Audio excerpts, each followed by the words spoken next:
So everyone, I think we can start, right? And people will come as long as we talk. So just check here.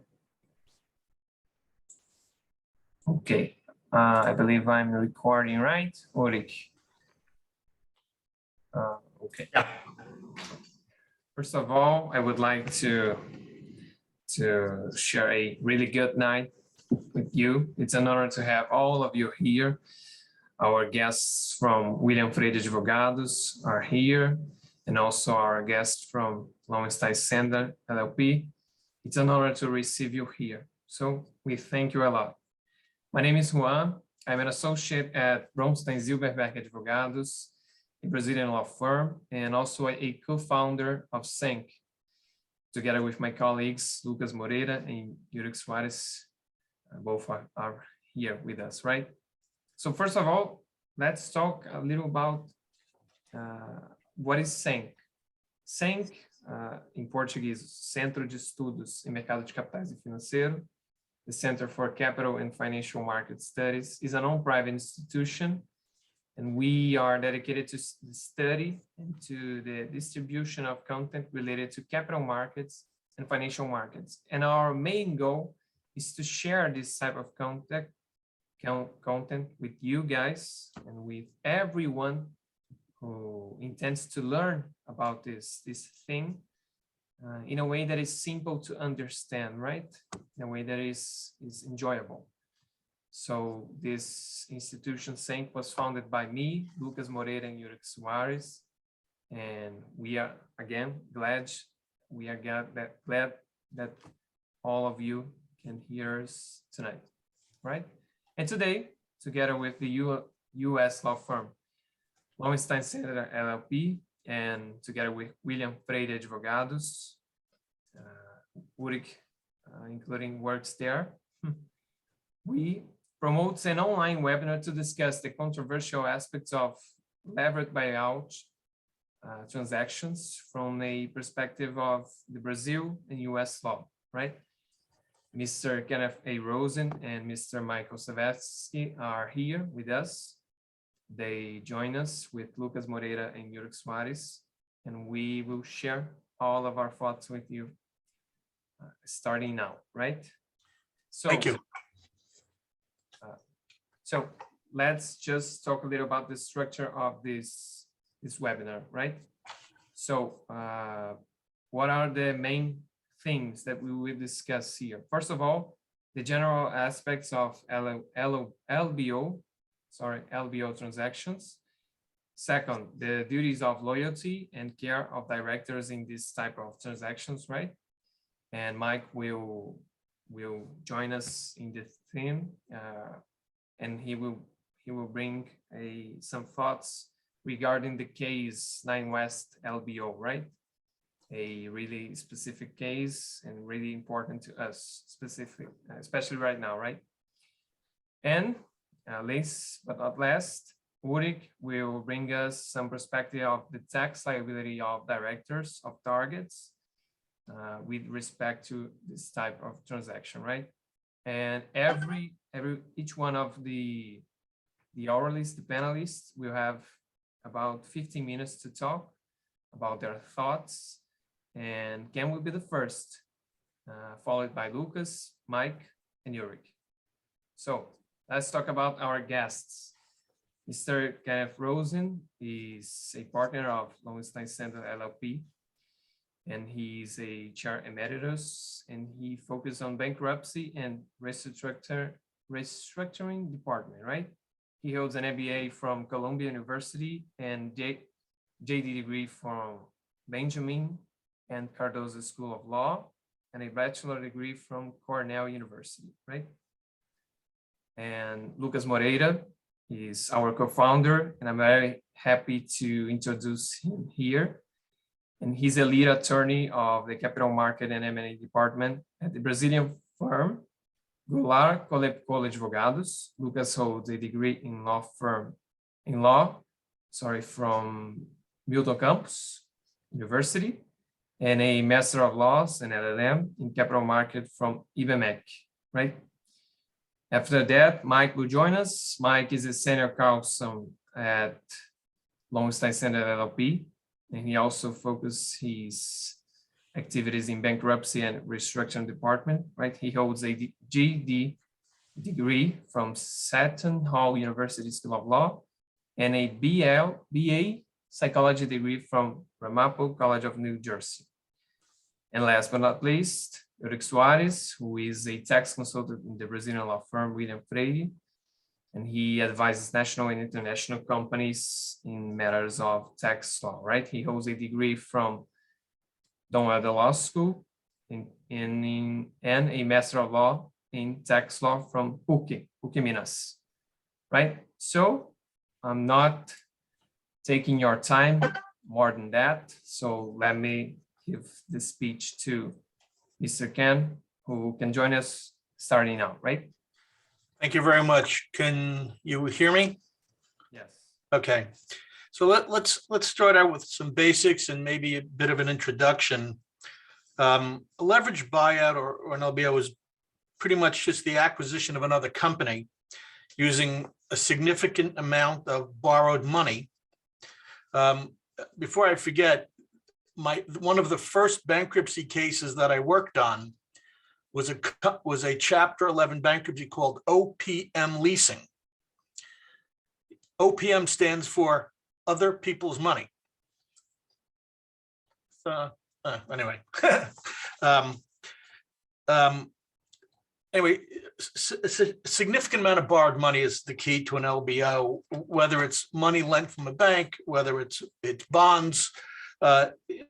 Drexel Burnham, you probably all remember, was the king of high yield bonds in order to fund LBOs.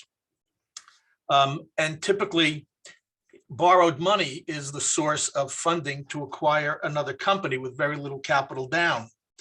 And then we often see that the assets that are acquired are the collateral used to get the money to purchase the company that is the subject of the LBO. Generally, at the portfolio company level, the first step after the buyout is to leverage the invested company using debt provided by banks and financial institutions. And that usually the amount of debt that can be raised is typically a function of the company's earnings. And it's a multiple of income, and also in terms of valuing the company and its borrowing powers. And needless to say, Brazil, like the United States, has a tremendous number of domestic and international banks that are looking to invest in leveraged deals. I read today that in the last few years, the amount of outstanding debt for non-financial companies, meaning debt not issued by a bank or a financial institution in the United States, has gone from about 600 billion to about 1.2 trillion.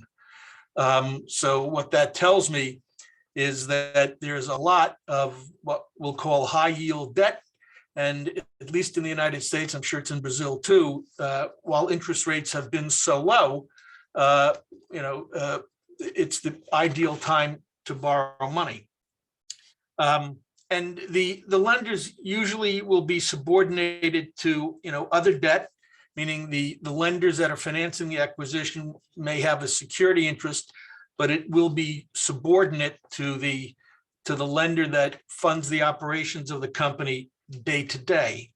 As I understand it in Brazil, there's often a special purpose finance company that may be wholly owned by the wholly owned subsidiary of the holding company. Under Brazil statutory laws applicable to companies obviously incorporated in Brazil, there also may be restrictions on the financial assistance for the acquisition. For example, the law sets out some general principles on the acquisition of the company's own shares by a Brazilian company. Abuse of the power of a controlling shareholder, conflicts of interest, and minority shareholders, as well as creditor rights, may restrict the ability to provide financial assistance. Brazilian securities markets rules also prohibit a company from incurring any costs related to a tender offer for the acquisition of its own shares, unless the tender offer has been launched directly by the company.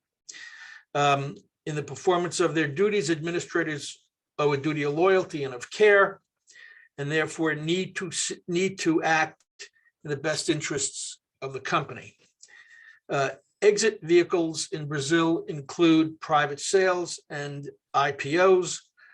Private sale is the most common exit mechanism in Brazil, used by private equity funds. We are watching every day, where someone like Apollo will sell a portfolio company to a competing fund like Carlyle or Cerberus. Happens every day of the week. And most of the companies doing LBOs are not seeking to hold the company forever. They want to fix it, increase the earnings, and then justify a higher multiplier, and then sell it. Section 158 of the Corporations Law states an administrator will not be personally liable for obligations taken on behalf of the company in the performance of their managerial acts. However, the administrator will be liable for damage arising from acts performed within one's attributions or powers through negligence, willful misconduct, or in violation of the laws of the company's articles or association or bylaws. The private equity industry has seen some incredible growth over the last 2 decades. Here's another statistic. In the last 2 decades, the amount of private equity went from 10 billion in 1991 to 180 billion in the year 2000 to 6 trillion with a T in 2020. That's the amount of growth in the private equity industry. And a major controversy surrounding LBOs is that a private equity investor can make some incredible gains from its investment in terms of management fees. And we may talk later about the fact that private equity firms are often criticized because even if the company is losing money, even if the company is increasing its indebtedness to vendors, they still take their management fees. Now, that's a big issue in front of the Congress of the United States right now. With regard to cases, LBO cases that are getting a lot of scrutiny, I think probably the biggest one right now is used to be a chain of retail stores called Toys R Us. One big real estate developer named Vornado, plus a couple of private equity funds, purchased the Toys R Us chain of stores. I'm going to guess they had 700 or 800 toy stores. They were the largest toy retailer in the United States, and then succumbed to companies like Walmart. And in that case, one of the things that happened is the purchasers of Toys R Us thought that they would be able to make a lot of money because Toys R Us had a lot of real estate. And we've seen many deals where a company is undervalued because its real estate is not fully valued on its books and records. And in the Toys R Us case, sort of similar to 9 West, the board of directors are all being sued. There are allegations that the private equity funds that funded and acquired Toys R Us were taking out management fees despite the fact that Toys R Us was losing money. And as you may know, what triggered the final demise of Toys R Us is the amount of debt that they took on in order to do the LBO, put them in a position where they were unable to invest in technology to compete in the digital world with companies like Amazon and they didn't have enough free cash flow to improve the experience in their stores. So we all think that over the next few years, the amount of government regulation is going to increase dramatically. There is a move in the United States Congress to rein in these private equity firms that are doing these LBOs. What triggered it probably is the Toys R Us case, because when they went bankrupt and eventually closed down, they let go. They had to terminate 52,000 employees. That gets on the radar screen. The other thing that has happened in Toys R Us, and then I'm going to turn it over to Mike, is that when they filed their bankruptcy petition, the board authorized a series of financings to purchase toys during the critical Christmas holiday season. Members of the board went out and did a bit of what we call a road show, telling vendors that everything was great. Officers and directors were telling key suppliers that they had plenty of money to operate in Chapter 11. The Toys R Us case, I think, began maybe in September or October. And in January, they had such a terrible fourth quarter that they ended up liquidating. So the trustee in the case, the litigation trustee, is suing the board members, saying that they approved of financings and they approved of incurring debt to vendors that they knew or should have known was unrealistic, meaning that when they got financial projections of what it would take to pay back the debt borrowed in the bankruptcy, they knew or should have known that it would be impossible to pay that debt back. That's the reason the Toys R Us case is so active right now. I would say to you that Nine West and Toys R Us are probably two sides of the same coin. I'm not sure that the board of directors of Toys R Us did as much diligence as they should have with regard to whether the financing that the stores got in Chapter 11 really was enough to keep them alive. I'm on a few boards myself, including one of the largest hospital systems in the country. And I think we sometimes rely too much on the chief financial officer. And we really, if the chief executive officer and the chief financial officer tells us, something is prudent, we tend to give that a tremendous amount of credibility. And I would feel very awkward, in a boardroom filled with 25 people, really challenging the chief financial officer and the CEO. That's another issue that we can address. I think, Michael, you're going to pick it up now, correct? So I think that Lucas was actually going to start. Oh, I'm sorry. I beg your pardon. You're right. About the corporate, side of it from the Brazilian law for LBOs first. Yeah, no problem. Thank you. Good evening, gentlemen, and thank you, Ken. Your initial speech was pretty good. And it's a pleasure to be able to talk with you and Mike again. I'm very happy to participate in this event about this interesting subject, including leveraged buyout transactions. First of all, I would like to clarify that the leveraged buyout transactions require caution and need to very well plan and execute. In such operations, if the business and the debt structuring premise are not very well planned and executed, the consequence in most cases is the bankruptcy of the companies. One example of that is the 9West case, and we will have this opportunity to hear our colleague Mike, who will talk about this case after my presentation. Now I will present the general topics of the LBO transactions and show a success case that involve Engie and TAG, French and Brazilian companies. To understand the process to implement a leverage buyout transaction, I suggest you think about the following example. Imagine that you are going to buy a house of $1 million, but to purchase this house, you are only willing to shell out $100,000 of your financial resources. In this scenario, you decide to turn a financial institution to borrow the $900,000 needed to complement the price. The deal is done. You got the debt and purchased the house.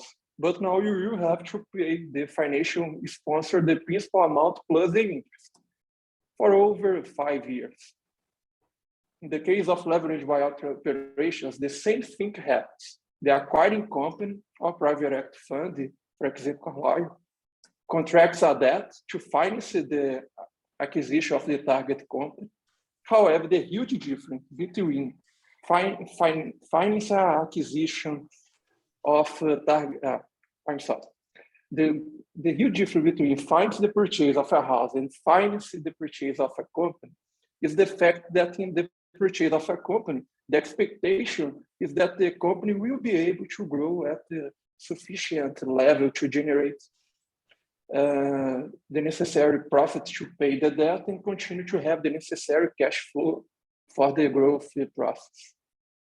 In the US, it usually reaches levels close to 9% of purchase price of the target company. But in Brazil, such transactions are less and leverage usually occurs at levels below 50% of the purchase price.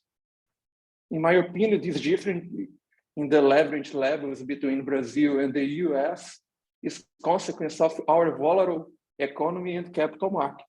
That's why it's difficult to see a stable and predictable cash flow in Brazilian companies. I believe that there are two pillars present in all good leverage buyout operations. They are, first, the M&A operations need to be conducted in a transparent and solid way. So it's important that partners, investors, shareholders, managers, and partners, in general, stockholders, understand the entire process, and in the end, they are left with the feeling that the result of the transaction was a win-win case. The second pillar is the solidity of the debt structuring plan, which must be realistic and must have undergone an excellent stress test of the asset and the market of the target company. If the parties follow these pillars, probably the occurrence of unpredictable situations will be considerably less. Well, on one hand, I have the need to carry out an adequate evaluation of the asset, and I need to comply with my fiduciary duties, duty of care and duty of loyalty. On the other hand, I have the obligation to evaluate the fundamental pillars of the debt structuring process and closing of business, which are stable and predictable cash flow, low indebtedness of the target company. Pay attention to this topic because in INOS, the indebtedness was considerably high, in my opinion.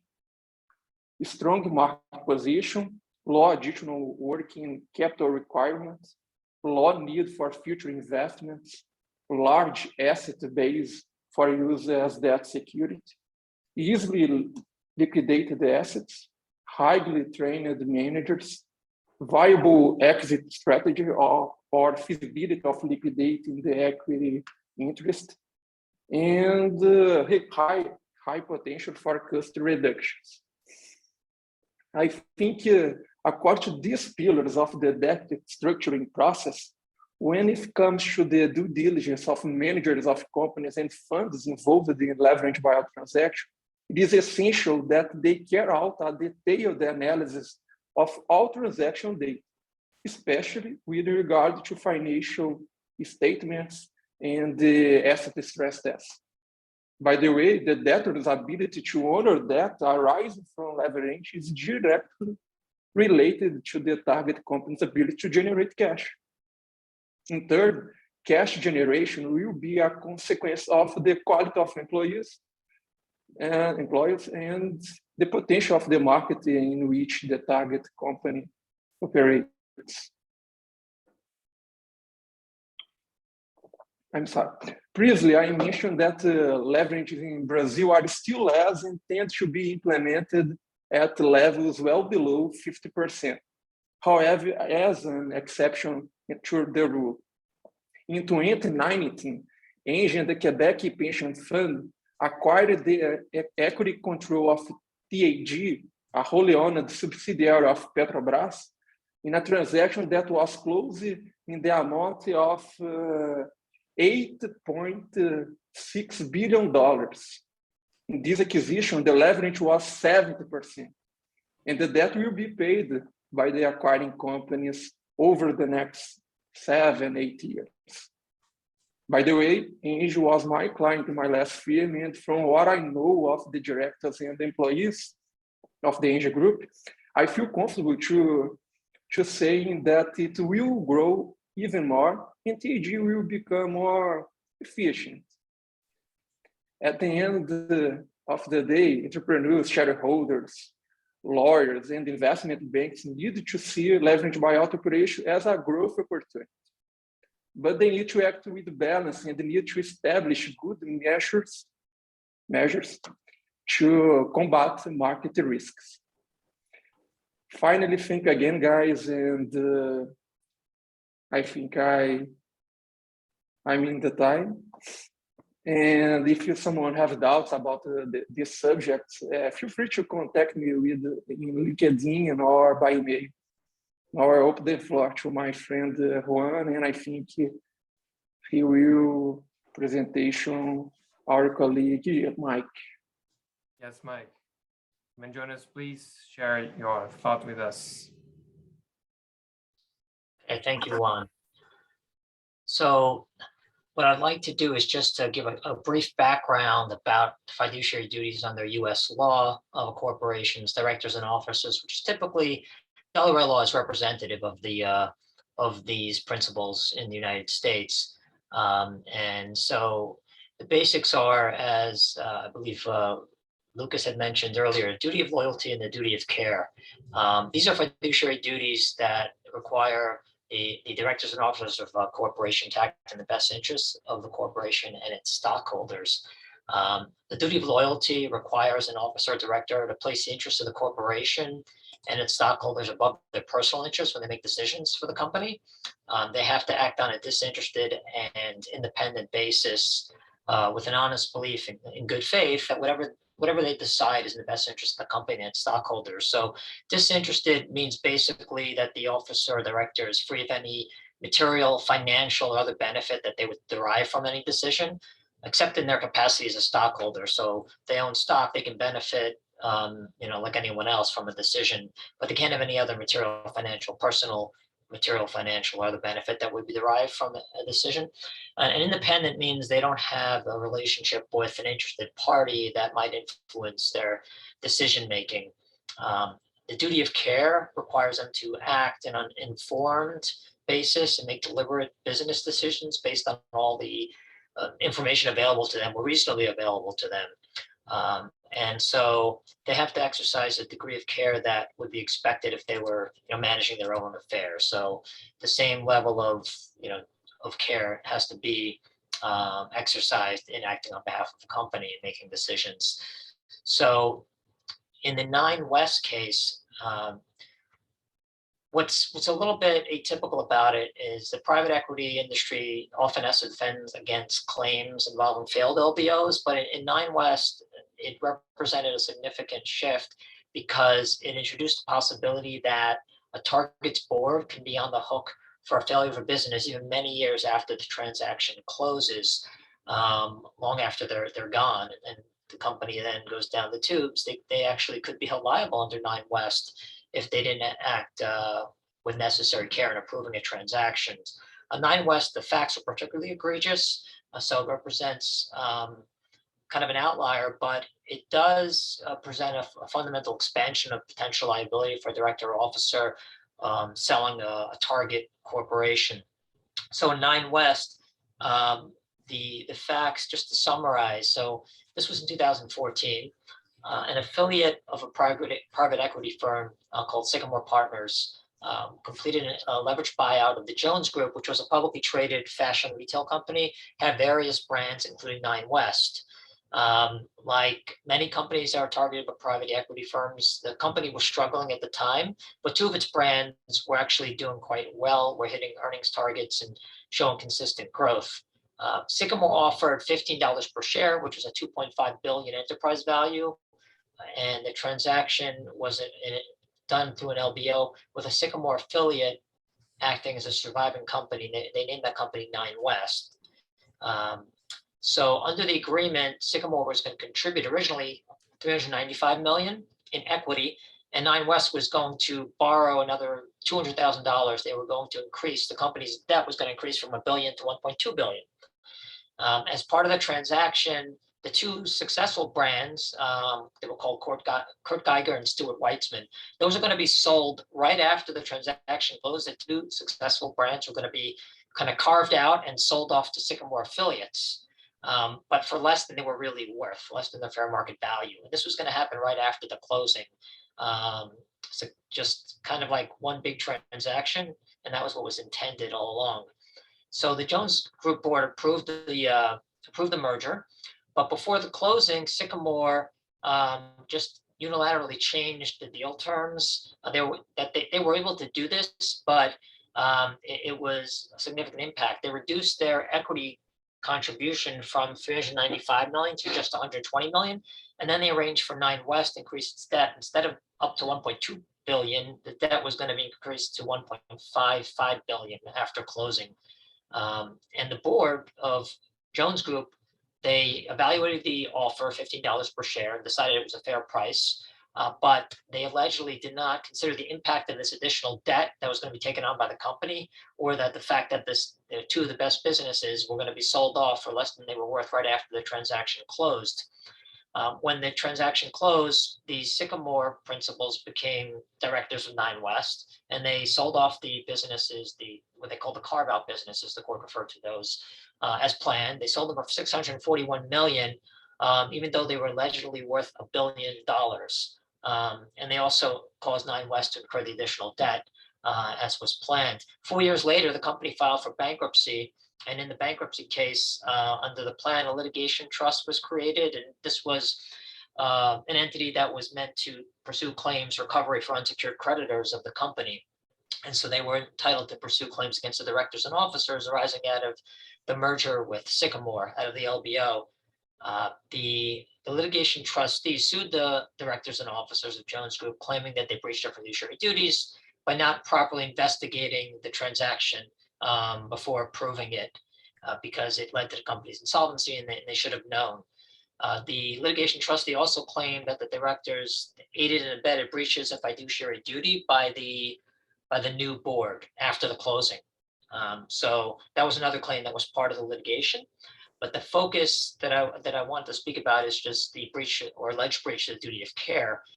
The defendants, the directors, asked the court to dismiss the case, saying that they didn't have really any responsibility for what happened after the closing, and that they didn't even on the facts alleged, there was no possibility of liability. But the court held that they may have committed a breach of fiduciary duty and allowed the complaint to go forward, denying the motion to dismiss, because the court said that by approving the merger allegedly without any evaluation as to whether it was going to lead to the company's insolvency, that could be a breach of the duty of care. The company, according to the complaint, the directors didn't act on an informed basis because they, in the words of the complaint, and what the court felt was enough to get past the motion to dismiss, was they consciously disregarded whether the additional debt that the company was going to take on and the sale of those carve-out businesses, whether that was really in the interest of the company, whether it might render the company insolvent. So the court rejected the directors' arguments that they didn't have to consider, what was going to happen after the closing, that it wasn't within kind of their duty to be concerned with that. The court looked at it as a one integrated transaction, the approval of the merger, plus what was going to happen right after the closing, in determining whether there could be a breach of fiduciary duty here. So the court also found that they ignored red flags that suggested that the transaction was going to end up with Nine West becoming insolvent as a result. There is a protection of a business judgment rule normally for directors and officers, which presumes, or the court will presume, that directors act in good faith and on a fully informed basis. So there's clear evidence that they didn't. And that didn't insulate the directors here because the court found that they acted recklessly, or at least that it was alleged enough to, they have to prove it.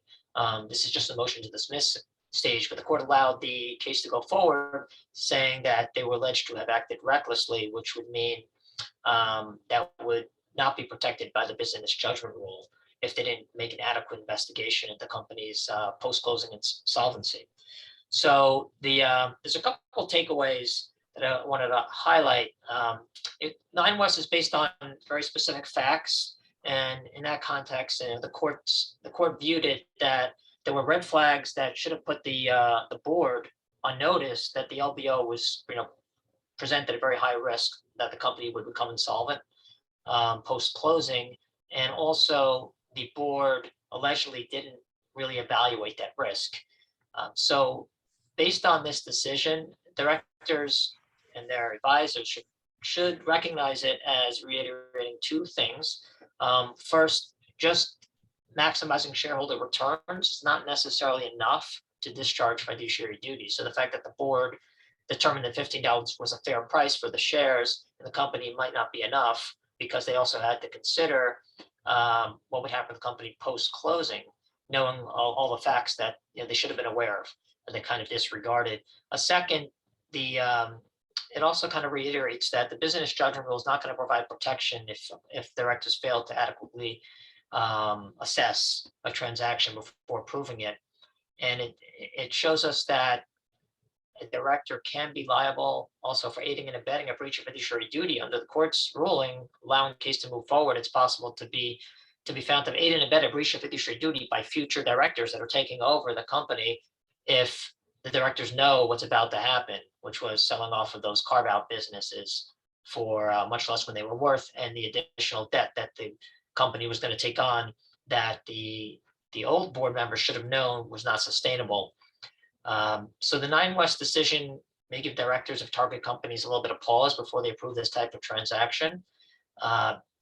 Some things I would point out as, I guess, kind of like practice pointers for boards really that are dealing with approving an LBO. It highlights that the directors need to evaluate whether the LBO might lead to a company's insolvency post-closing.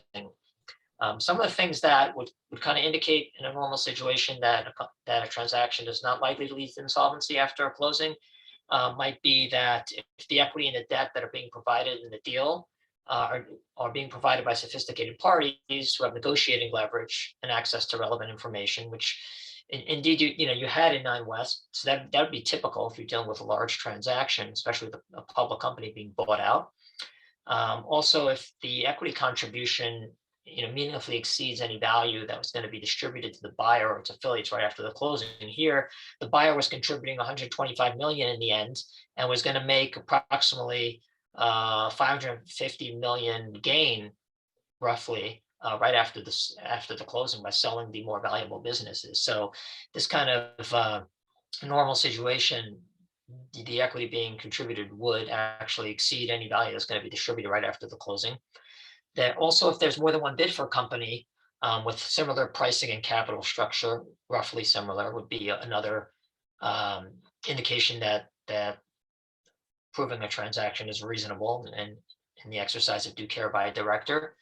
Also, if a buyer represents or provides representations and warranties in the merger agreement that the post-closing company will be solvent. So, however, where there's red flags to risk of insolvency post-closing, such as wasn't the case with the 9 West facts, the board really needs to consider some additional steps focusing on post-closing solvency. And a red flag would be something that would tend to reduce the risk of the deal to the buyer and the lenders if they're going to make a big profit right off the bat post-closing. And that was sort of a red flag in the 9 West case.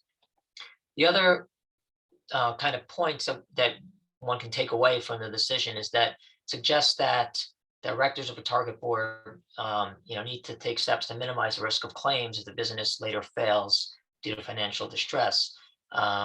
These might include, first of all, considering the entirety of a proposed transaction, recognizing that a court may collapse, as did 9 West. The court looked at the incurrence of new debt and the spin-off of the assets after the closing as whether that left the company insolvent or not, or a high risk of insolvency. A court can kind of look at it as one integrated transaction, as 9 West did. Another item that a board should consider is they need to make sure that they consider all the available information about the likely solvency of the company in deciding whether to approve of a transaction. If the deal terms change pre-closing, as they did in 9 West, a board needs to reevaluate approval of a transaction. And particularly if the seller has a fiduciary out, sometimes you can use that to get out of a transaction if it's going to be a breach of fiduciary duty, or there's a fear that it would. Significant changes have to be met with subsequent board meetings, thoughtful analysis, document the considerations that the board is taking and the investigation the board has conducted before approving the transaction. Just a couple other things would be asking for, as Ken had mentioned, getting relevant analysis from a CFO or other financial experts that would bear on the post-closing solvency. Of course, a board can choose to get a solvency opinion if the circumstances warrant, and that may be helpful to demonstrate that the board was reasonable in making a determination that the surviving company would be solvent after the closing. But that needs to be based on realistic assumptions and projections. In the 9 West case, there was an indication, at least alleged, that the board should have known that the projections, especially after the carve-out businesses were sold, were not really based on realistic assumptions and projections. So there was also an allegation of that in that decision. I think it's been about 15 minutes. I know I've said a lot, so just wanted to turn it over to. I'm sorry, where'd he go? Urick. Oh, there you are. I was looking for you. Okay, if you wanted to discuss like the tax aspects of this from the perspective of the Brazilian courts. Urick? Yeah, Okay. thanks. And thank you and good evening, everyone. It is a pleasure to be here with all of you today. And greetings to Mr. Rosen and Mr. Savetsky, and thank you in advance for accepting our invitation to discuss this topic that is so interesting and important for the Brazilian and US markets. And I learned a lot from your presentation, so thanks for that. And greetings to my dear colleague, Lucas Oliveira, who explained the LBO operations in a very objective and clear way. I'll share some. Thanks, Urick.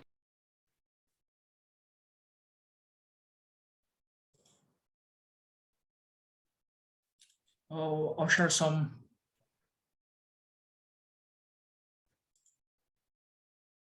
Juan, can you share for me? Yes. What would you like to share here? You send it here in the chat, right? Yes. Yes. Okay, just send it.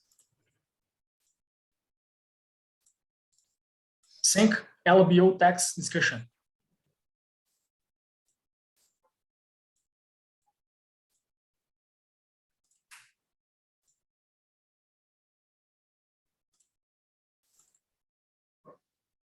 Right.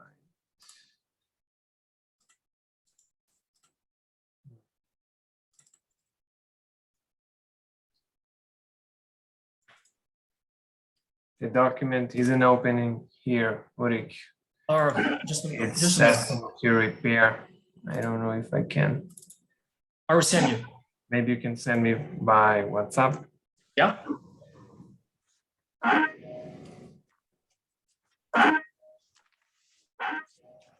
Please check the chat again.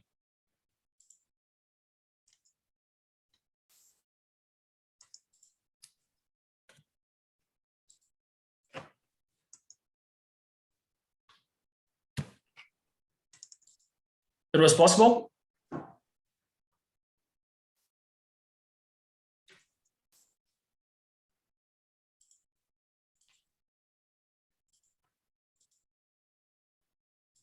There you go.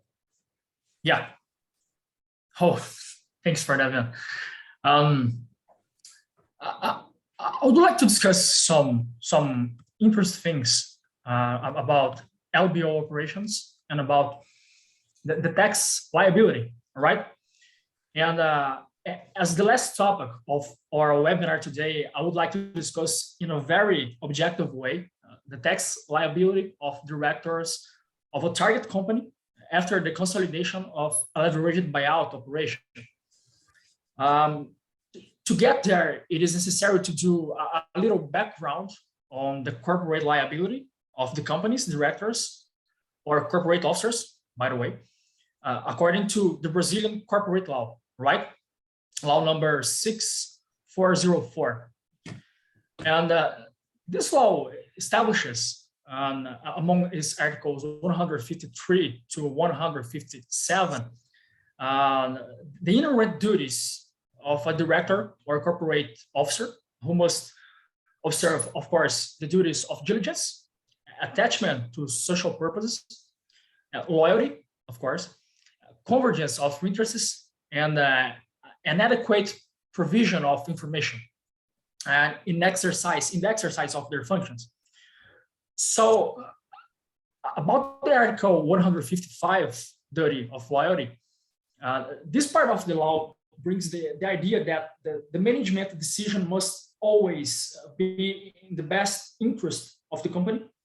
And that is why the director or board of directors cannot fail to protect the company businesses or fail to take advantage of businesses opportunities of interest to the company, or acquire to resell at a profit an asset or right that are necessary for the regular operation of the company. In relation to the liability of administrators, directors, board of directors, or corporate officer, Article 158 determines that a director will only be personally liable for damages caused when he acts A, with negligence or willful misconduct, like Ken said, and even within his attributions or powers, in violation of law or corporate charter, of course. And if you want my honest opinion, by the way, Articles 155 and 158 bring the most interesting and important points to the discuss of leveraged buyout transactions, especially by the figures of negligence or willful misconduct and acting in the best interests of the company. Evidently, as in most countries in the world, like Canada, US, Spain, the provisions of duty of loyalty and duty of care in Brazil are open clauses that will be verified in the factual analysis of the situation. That means in the actual performance of the directors or board of directors and managers, of course, in a specific situation of the company, right? So the verification of liability is not, how can I say that? It's not a simple adoption of theory of integral risk in which that director or board of directors will be held accountable in an objective way, whatever the damage or loss caused to the company. No, it is necessary to verify the risk of that business, the level of influence and power over the company, and the variable available at the moment for a decision by directors. Anyway, this can only be evaluated in a context, right? To make this clearer and more concrete, I brought two very interesting cases analyzed by the Brazilian Securities and Exchange Commission both referring to the duty of care in the best interest of the company. All right. Run. Next, please. Next. Next. Next, my friend. Yeah, thanks for that. The first one is the Sadia case. All right. In 2008, Sadia, one of the largest producers of refrigerated foods in Latin America, presented substantial losses as a result of exposure to foreign exchange derivatives with the devaluation of the Brazilian real after the 2008 financial crisis, the subprime. And the CVM held the board of directors and the CFO liable based on the breach of duty of care.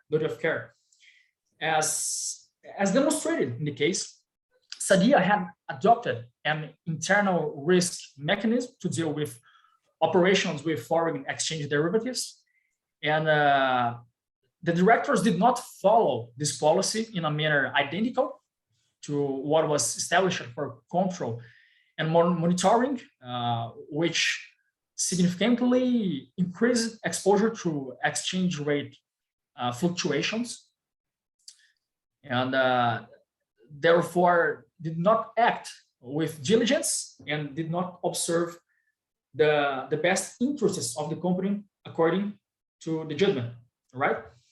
And the interesting point here, Kenneth and Michael, is that the CVM directors mentioned that it was possible to apply the same logic as in Smith versus Van Gorgon, the TransUnion case, given that the board of directors would have acted with gross negligence by not considering the serious effects of the crisis and not following the agreed risk policy.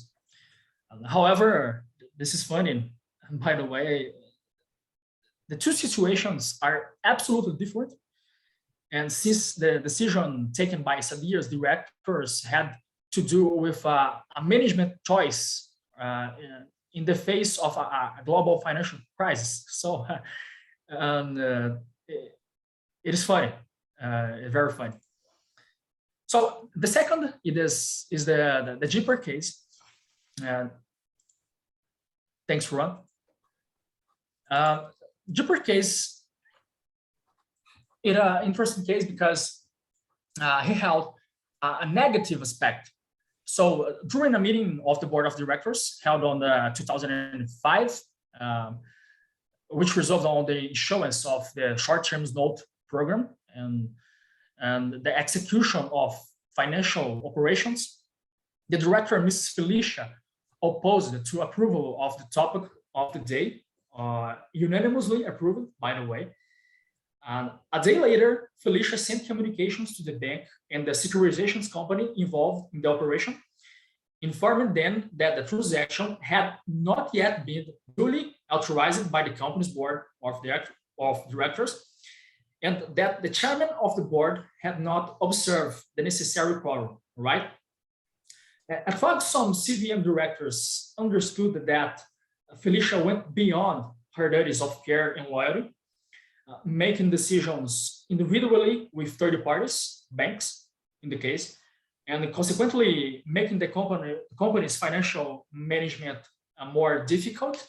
She was not personally held liable, mainly because, one, the company's indebtedness was already quite high, and contracting that the operations with banks would further worsen the company's situation, and that was the first point. And second, not bad faith has been proven. In fact, in the case, she was acting in compliance with the duties of care and diligence, since she was elected to the board with the favorable vote of a shareholder, who held a significant equity interest in, equivalent to, if I'm not wrong, 38% of the capital.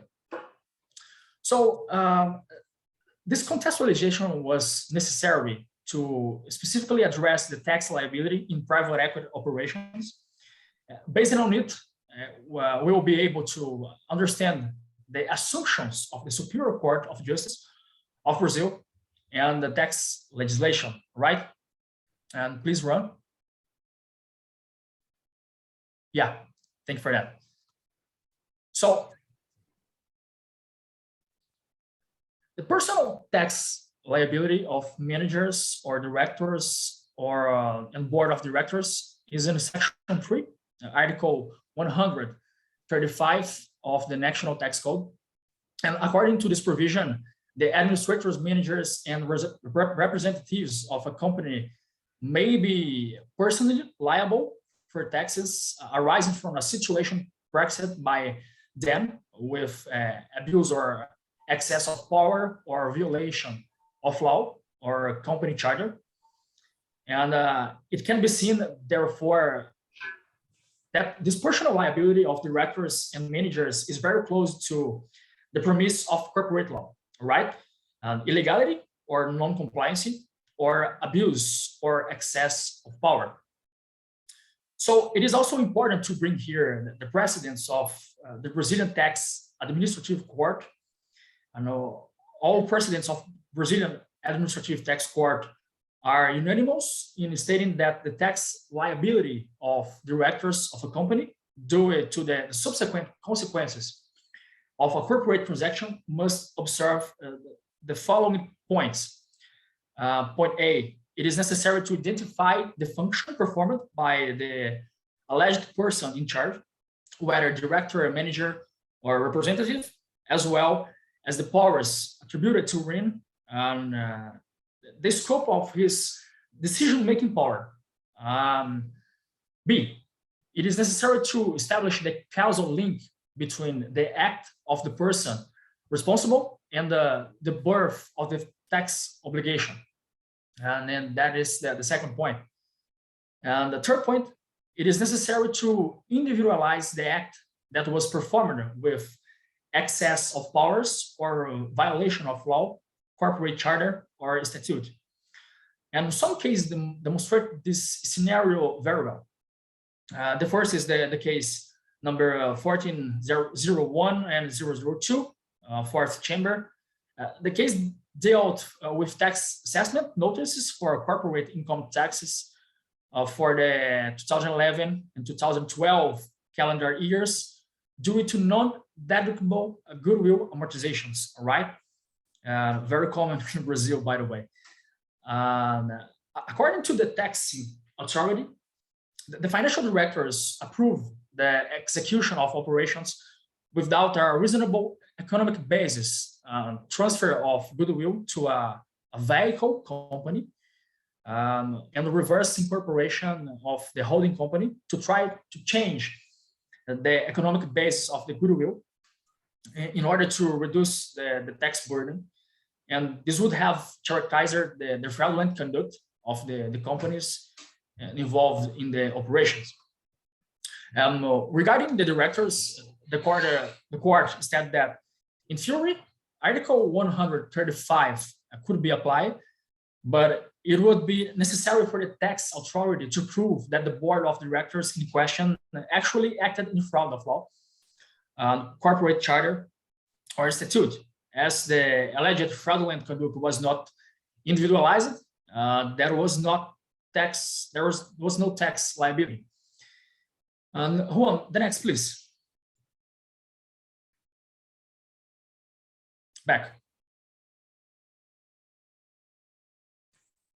Back, please.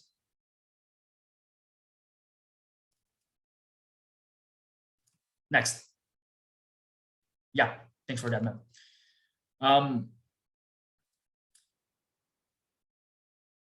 To move forward for the big question here, and by the way, the time is short. And the big question here is, what would be the position of the Superior Court of Justice and Brazilian Administrative Tax Court if they judge a case like in Rhine West LBO securities? Well, we'll see it. And first of all, like Michael said, it is necessary to consider that the New Red 9 West case presents several red flags that were not observed by the board of directors. And I quote a few here. And please run the next. Next. Yeah. So before the transaction, Jonas Group retained Seed Group to serve as its advisor, and Seed Group advised that Jonas Group that it could support a deal resulting in a debt to EBITDA ratio of 5.1 times its 2013 estimated EBITDA. And later, following the merger agreement approved by the board of directors, Sycamore arranged for 9 West to increase its debt from 1 billion to 1.55 billion. And of course, this charge resulted in a post-merger debt ratio of 7.8 times 9 West EBITDA. This is the first red flag, of course. Two, after the merger closed in 2014, Sycamore's principals immediately sold the carve-out businesses to a Sycamore affiliated for $641 million, despite an alleged 1 billion fair market value. So this is very strange, by the way, and this is the second point. And the third point, and the most interesting, if you want my honest opinion, that is 9 West filed for bankruptcy in April 2018. And as a result of the operation with Sycamore,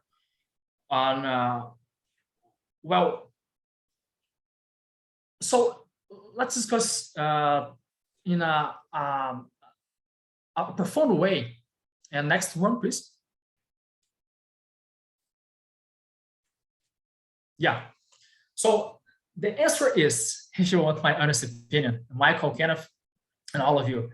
And in my opinion, regarding the position of the Brazilian Administrative Tax Court, the argument of the non-compliance of the Seed Group's alert and the consequence of the transaction, that means bankruptcy, would be used as a basis argument about liability. And however, it would be practically impossible to individualize direct to conduct of its director for the operation, in addition to the fact that the private equity operations present by themselves a high market risk. And at this point, therefore, the court would not hold directors liable for tax debts arising from bankruptcy. But that is my opinion, right? And in my opinion, too, the Superior Court of Justice of Brazil would consider corporate liability, and based on this premise, would decide that directors should be held liable for tax debts arising from bankruptcy. And the ministers would use the breach of the company's best interest principle to define that the directors were negligent in approving the operation with so many red flags, even after the acquisition agreement. And well, that is what I had to discuss with you today. And I hope it was clear to everyone, and thanks. Can I ask a general question? All right. How is it possible that a member of the board cannot rely on the advice of the company's chief financial officer, chief executive officer, let's say the chief operating officer? Okay, we're all probably on some boards. I'm on the board of a healthcare company. I don't have nearly as much knowledge of healthcare as what I'll call the C-suite. And I don't understand how someone could hold me liable for the financing, refinancing, sales, acquisitions by a healthcare company.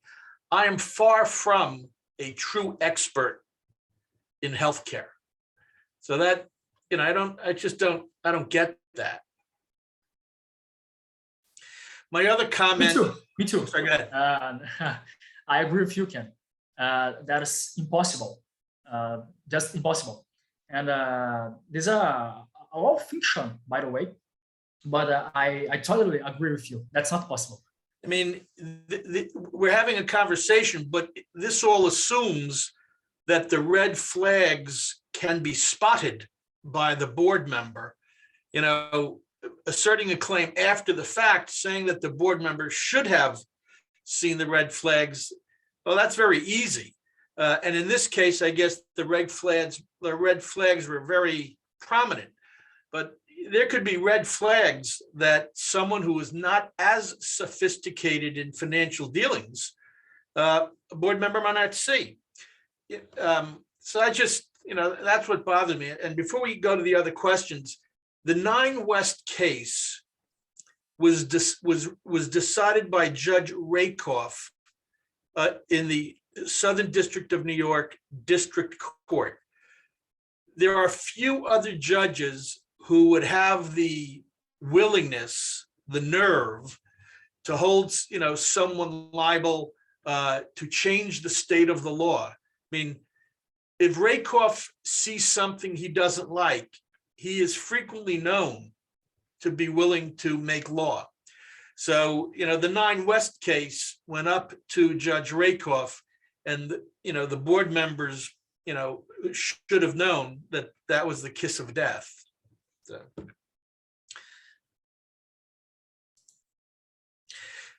Do we want to go to some of the questions?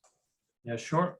I mean, I don't know how we were going to talk about them, but maybe this is for everybody to think about. Michael and I were talking today, what would happen if at the time of the Sycamore acquisition, all of the debts, all of the financial obligations, all of the vendors were paid in full, and the new entity pretty much started with a blank slate, okay? I would say that the board would have no liability to creditors whose claims arose after the transaction, because I would think that those creditors have an obligation to conduct their own diligence before they extend credit. But then, as Michael said to me, even if all the old debts were paid, a huge portion of the vendor industry would probably not be aware of the transaction and would think everything is just the way it was before. So, we were just floating the idea of whether or not it would make a difference. I mean, clearly, if all of the bond debt was paid off in connection with the transaction, if the company issued new bonds, well, those new bondholders, are charged with knowledge. The other thing we were talking about, and I would really like to hear everybody's opinion. Let's assume the company hired Goldman Sachs, one of the big names in investment banking. And let's assume that Goldman Sachs was active in the structuring of the deal, in the negotiations of the deal, and gave a fairness opinion to the board and said to the board, you should do this deal. And the board members said, hey, we got the advice of Goldman Sachs. Well, how much better can it be? And I think we would have to agree that when an investment banker is doing a transaction like this, they want to get the sale done at the absolute highest price because they're going to get a very big fee out of it. Is it realistic to ever expect an investment banker who's going to get a multi-million-dollar fee, maybe tens of millions of dollars? Can you really expect the investment banker to say to the board, I don't think you should do this deal? Not really. Never. Yeah, that's my view. So what Michael and I were saying this morning is the safe thing here, is the only safe thing to do for a board member to say the board should get its own investment banker. Is that that the way you cover your flank or cover anything else you want to cover?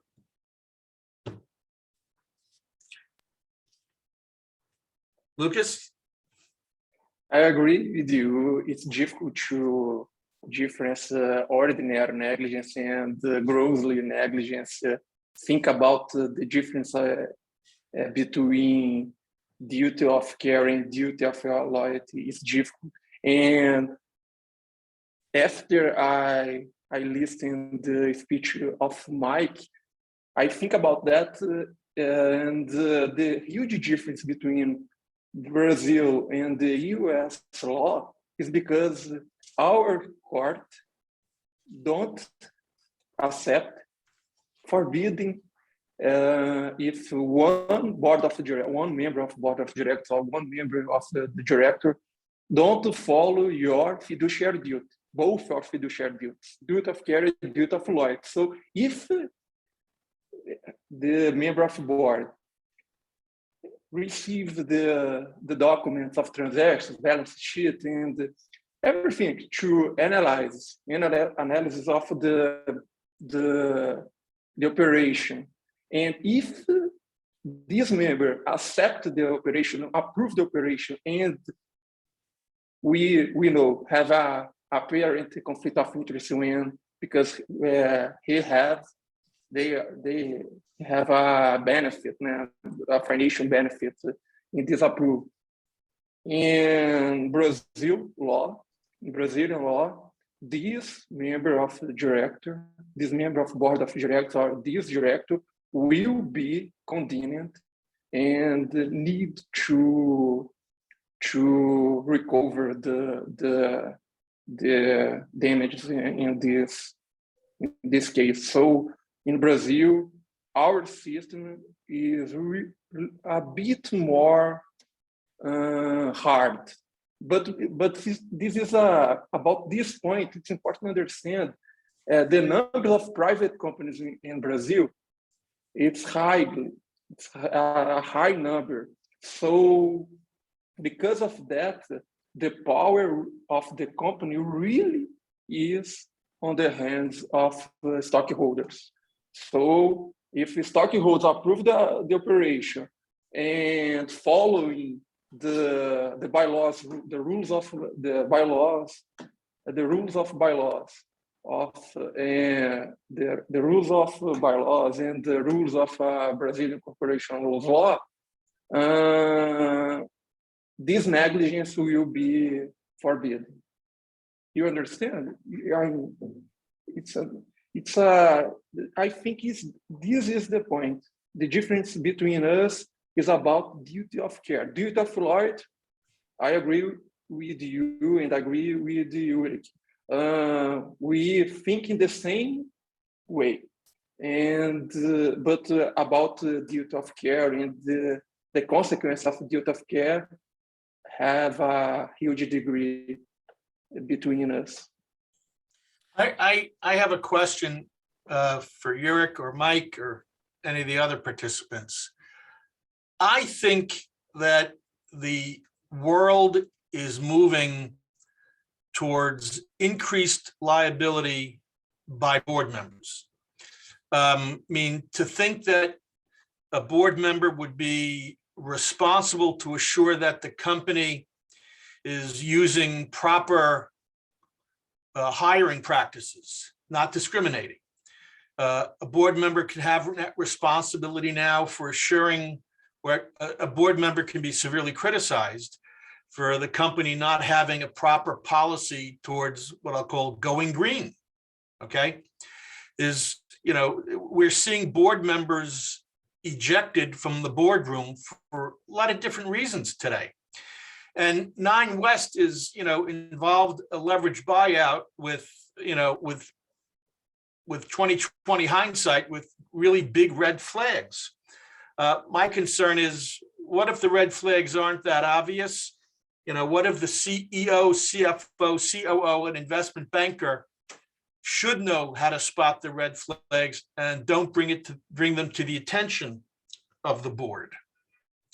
The other thing that relates to this is in bankruptcy cases like 9 West, the success rate in bankruptcy in the United States maybe is 10%. And the reason is that success can be defined as an orderly liquidation and the company goes out of business. It sells all of its assets. Okay.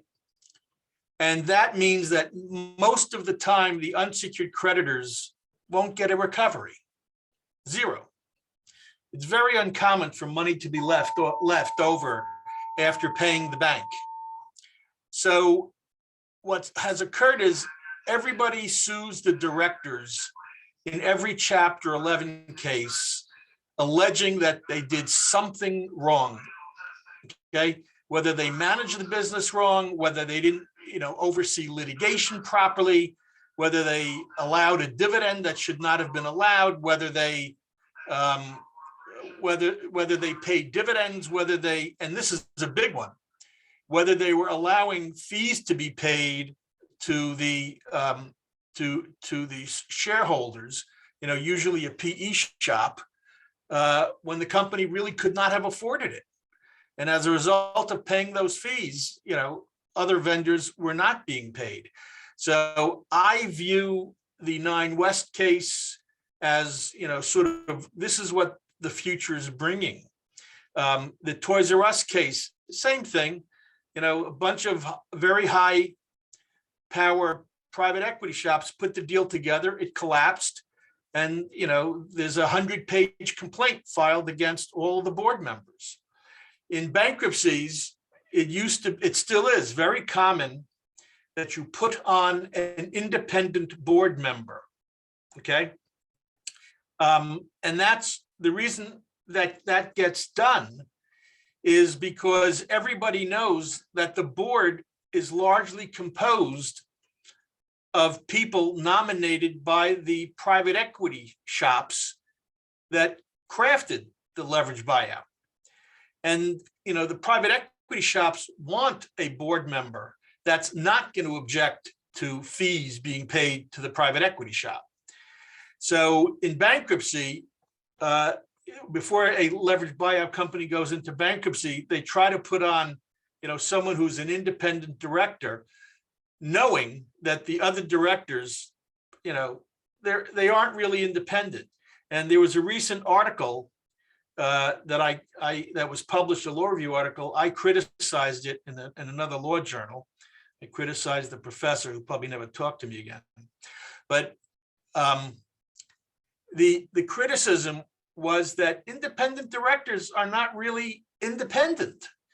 If you're getting appointments as an independent director to a board, and they're coming from, Carlyle, Apollo, Cerberus, companies like that, and you want those appointments as a board member, you want the next one and the next one from that company, is that board member ever going to do something that's contrary to the wishes of the private equity shop? I don't think so. So I view this as all, as a growing trend of suing board members as a last resort when people lose a lot of money. But Ken, I have a question. Do you think this is the end of professional board members, as we know right now? That's a good question. Yeah, I have to get your email address and send you this University of California law review article. And I'll then send you the response to it that I published. Okay. I'm curious, who was the professor? Because I went to Berkeley. Jared Elias. No, I didn't have class with him. Jared Elias. He also just spent some time at some place in Cambridge, Mass, Harvard, something or other. They say it's a good school. So he said, he cited to the fact that in bankruptcy cases where the independent director conducts the internal investigation, okay, that creditors typically get less money. The implication was that, the independent directors appointed by the private equity firms appoint their friends. And their friends never want to, bite the hand that feeds it. I don't think independent directors are going to go away. I think that they're going to be scrutinized a lot more. People are going to look at their relationships with the company, the private equity shop that appointed them, and they're going to look at the law firms that represent the private equity shop. I mean, in the article that I'll send you, there was one person, a guy named Gene Davis. He had been appointed to 96 boards. 96 boards. You cannot be independent like that. Over a 10 or 15 year period. And most of them came from a law firm named Aiken Gump, one of the biggest law firms in the world. Okay, so this professor tied together the fact that would this guy, Gene Davis, ever cross Aiken Gump? Would they ever do something Aiken Gump disliked when he's making a living off of appointments from Aiken Gump? So I think they're going to be much more scrutinized. I don't think they're going away. I imagine they're going to make a lot more money now. The independent directors? Yes, because if the stakes are higher, then you have to be better compensated for it. Well, you got to buy more D&O insurance, right? I mean, if I was joining the board of a commercial enterprise today, I think I would demand more committee meetings than typically takes place in a lot of corporations. And I would, I'm on the audit committee of this $9 billion nonprofit hospital system. And fortunately for us, the chairman of the audit committee is the former vice chairman of Grant Thornton, the big accounting firm. He knows what questions to ask from his days as an auditor. If we didn't have him on the committee, I don't think I would know what questions to ask. And I guess I would be exposing myself to liability. So I think, from all these court decisions, board members probably will charge more money, but only because they recognize if they don't ask a lot of questions, if they don't really know what's going on, not just at the surface, if they don't, really put a transaction under a microscope, that some judge, some lunatic judge like Rakoff, is likely to hold them liable. I mean, does anybody see it otherwise? You can tell me I'm crazy. You won't be the first one. No, you just send me the article too, please. I'm going to send you my email. Thank you. But sorry, Urick, go ahead. No, go ahead. I'm just wondering, because you're complaining about the judge in New York. So I wonder if the same case would be decided in Delaware courts, if maybe the outcome will be a little bit different. Yeah, I think it's very possible. I mean, I think the facts of 9 West were perfect, for this type of lawsuit. Perfect. An LBO, a quick sale of valuable assets for less than they were worth, and then a bankruptcy. Doesn't get better than that. The Toys R Us case was 2 private equity firms and a real estate developer who bought the company. They loaded up a company with billions of dollars of debt at a time when that company needed a fortune of money to compete with Amazon and Walmart. And as a result of the debt, there was no money to come into the 21st century or the digital world. It's a nice set of facts. Oh, and in Toys R Us, between the commencement of the bankruptcy case and when Toys R Us went out of business, the company incurred another $800 million of debt to the vendors They increased the debt to vendors by $800 million during the bankruptcy. Okay, during the bankruptcy, and they couldn't pay back a penny of it. And in bankruptcy, in Chapter 11, one of the requirements is you must pay your expenses during Chapter 11 on time. To run up an unpaid bill of $800 million is, that's a red flag. So, we're talking about some really egregious cases here.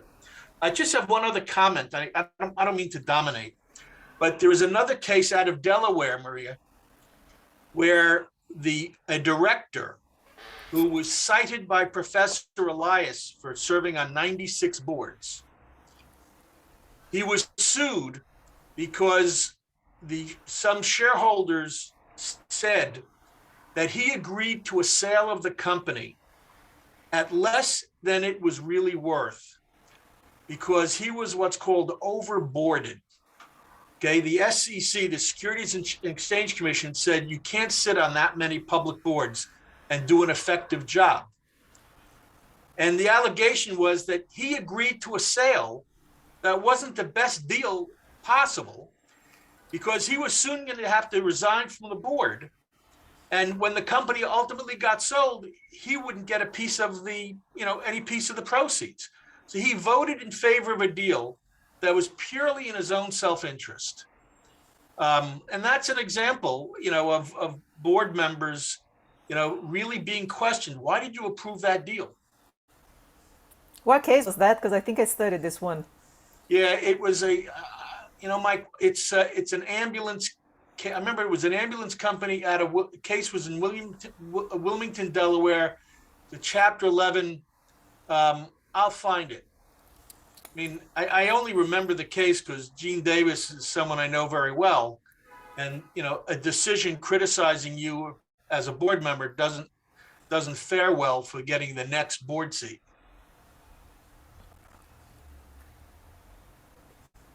Oh, okay. Can I add something here? Sure. I don't mean to dominate the discussion. I apologize. Oh, not at all, my friend. Not at all. There's a big point here, in my opinion. And what do you think? Does a board of directors have to know about all the flags, or should they? And that is the question. All the what?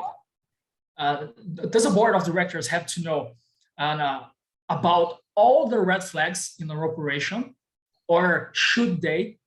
Because are we going to start applying the ostrich instruction theory to a board of trustees? And like, hey, listen, and you have to know anyway, no matter what, and you have to know. So in Brazil, we have a Petrobras case, and it was something like that. And this is insane because private equity transactions are extremely complex, and the due diligence is extremely complex. And should directors know absolutely all the risks? And in my opinion, that is impossible. Impossible. Well, and Urick, the reason I agree is when you put together a board of directors, right? You don't want a board of directors consisting of nothing but investment bankers or financial experts. Yeah. You want people that understand. You want people that understand the industry. You want people that that bring different types of expertise and knowledge to the company. And I don't think every single board member can be charged with knowing what's a red flag. There may be a lot of red flags that I'm not smart enough to spot them.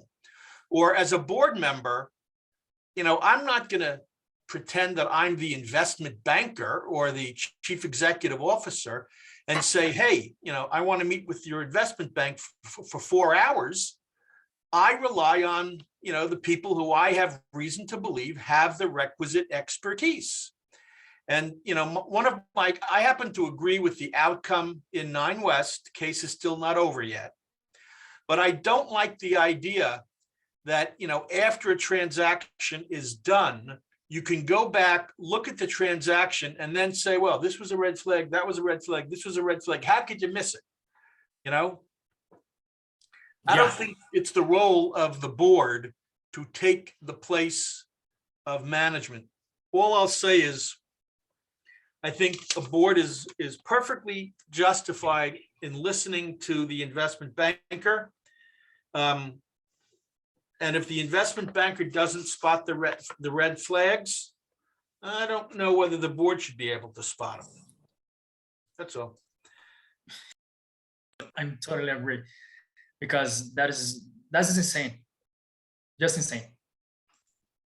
Can I have another question, because I love this discussion?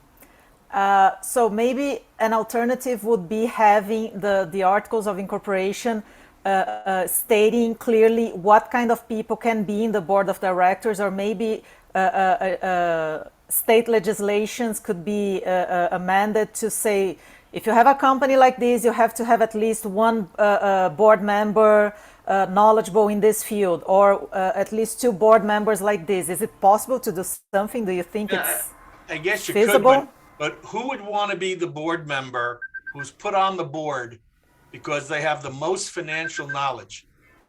If that was me, I would say, I'm not going on that board. No matter what goes wrong, I'm going to be the one that's charged with, a lawsuit.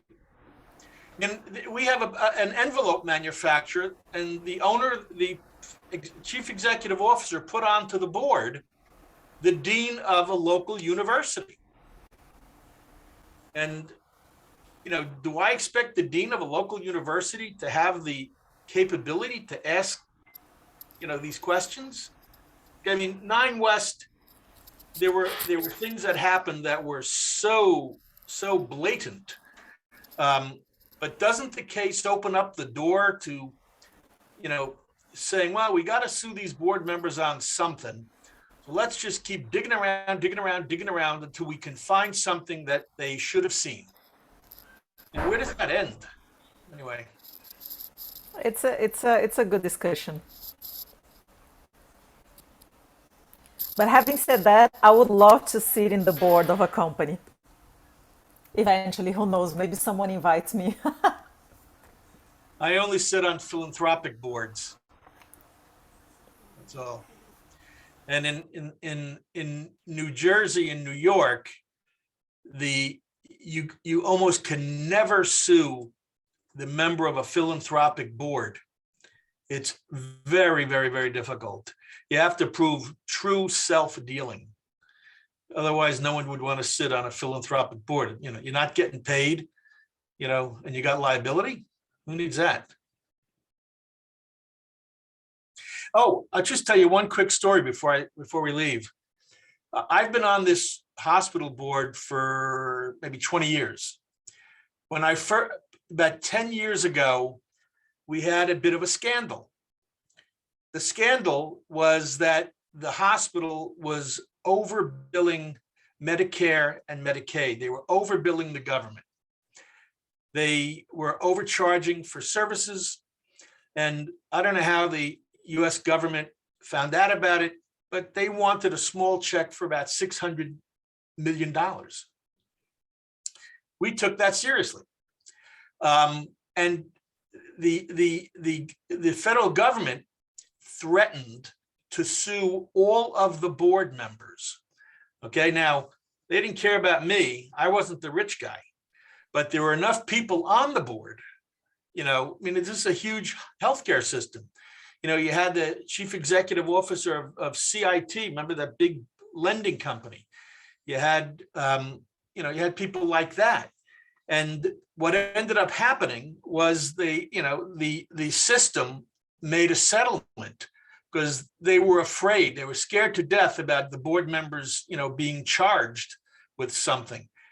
But how would I know? How would I know whether the hospital was overcharging, patients? The CFO gives us a report on collection of receivables, what the billings were, what the revenue is, what the net income is.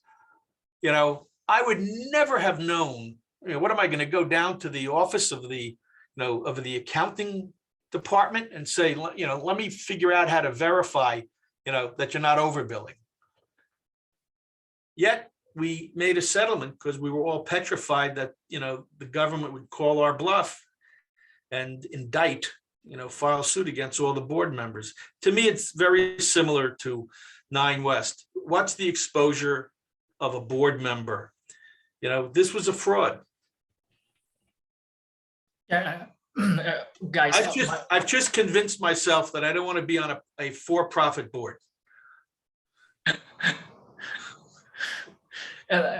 my last question, and just in order to do some discussion about an important point on 9 West.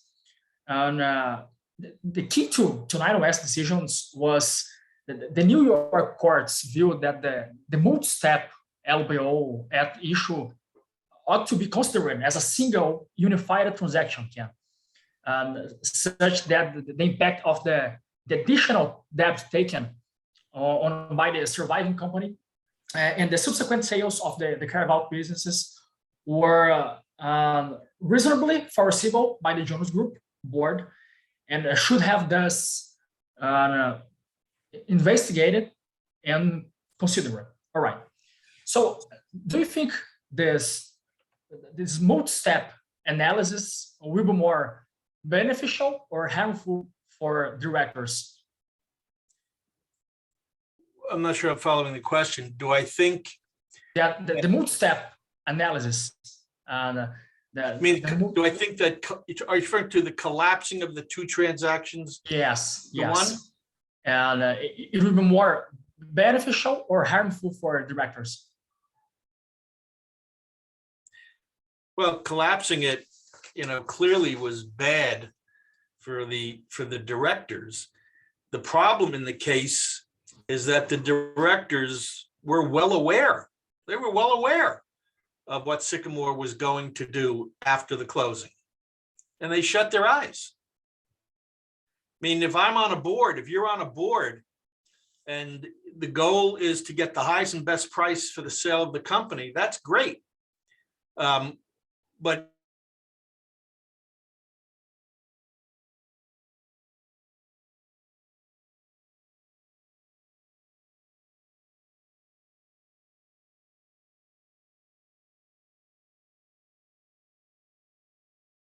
suspicion.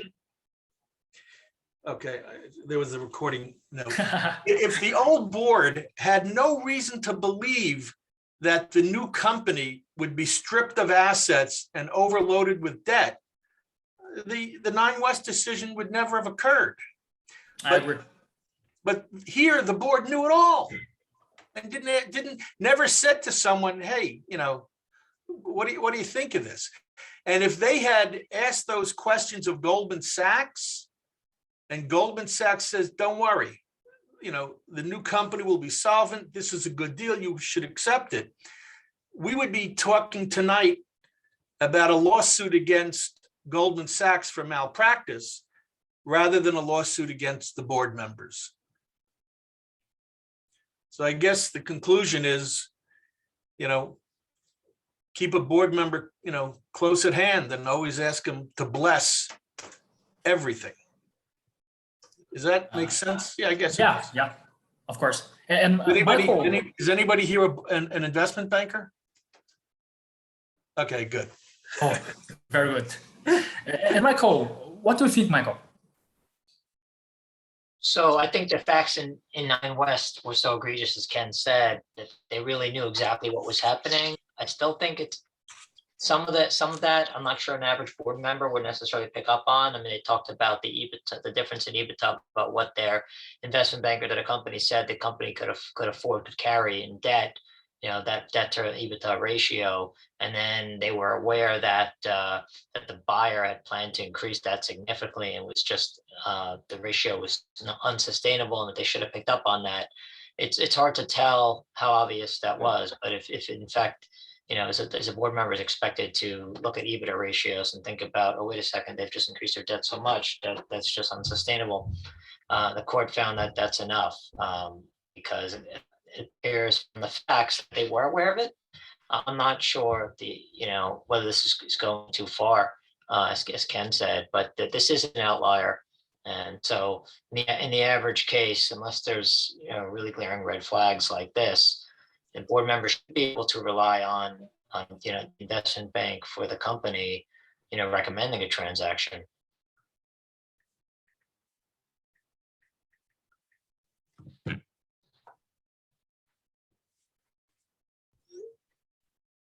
Did you guys want to cover any other? I know we're over time. Did you want to cover any of the other topics?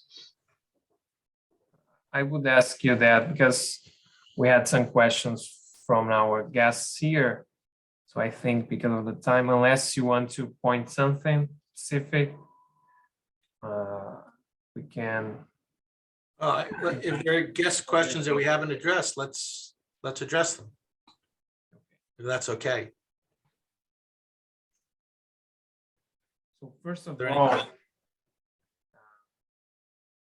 let me point here a question to, I think that we can start with this one.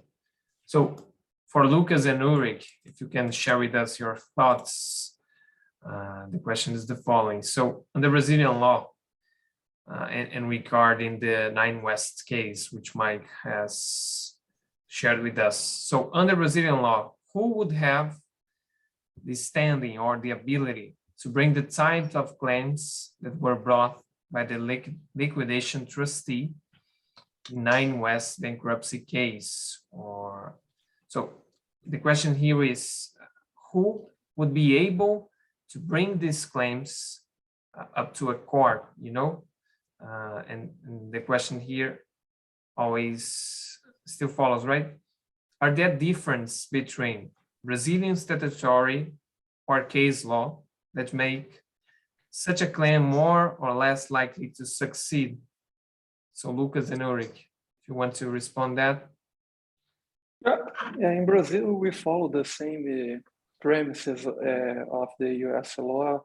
So the creditors of 9 West in Brazil will have the power to ingress in our court and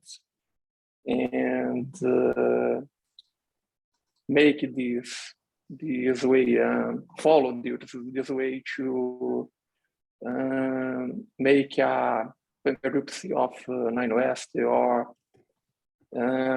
our recuperação judicial is the same of Chapter 11. Yeah, but I think Urick will be a complete answer about that. It's not my area.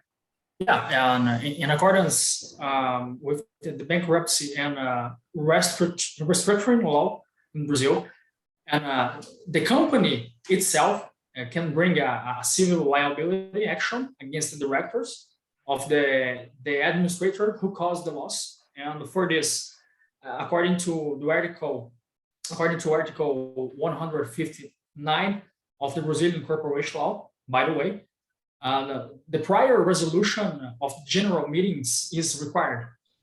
And therefore, the liquidator who is not an administrator of the company must be formally invested on his or her function, and his or her appointment must be registered in the company's own registry, according to the 102 of the civil law.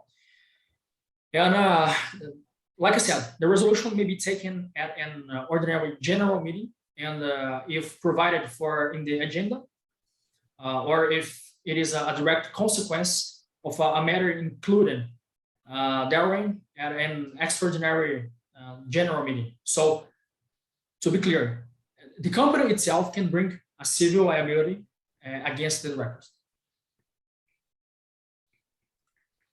Thank you, Urick. And another question. One point, Urick. One point. I'm sorry.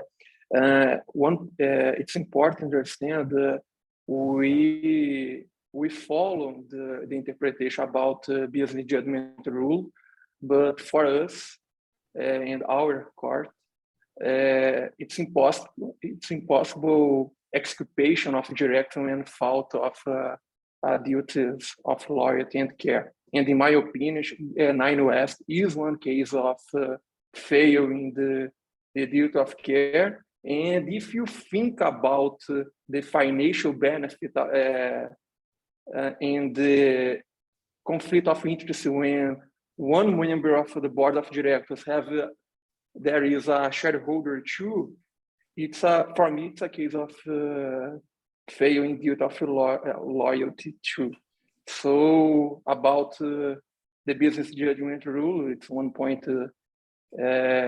we view in the presentation of Michael. For U.S. court, Delaware court, the directors had this exculpation of the result of transaction because it's one case of the duty of care, and the bylaws previous this possibility. In Brazil, it's impossible.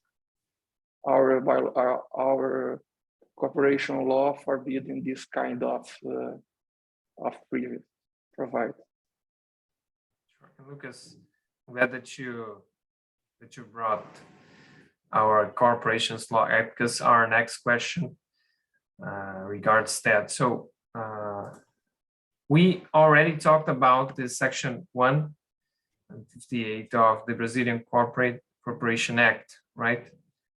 So this specific section establishes that managers, officers, and directors of companies and corporations, our sociedades anônimas or limitadas, so that's anonymous, pardon, they will not be held personally liable, right, for acts that they perform within their regular activity, right?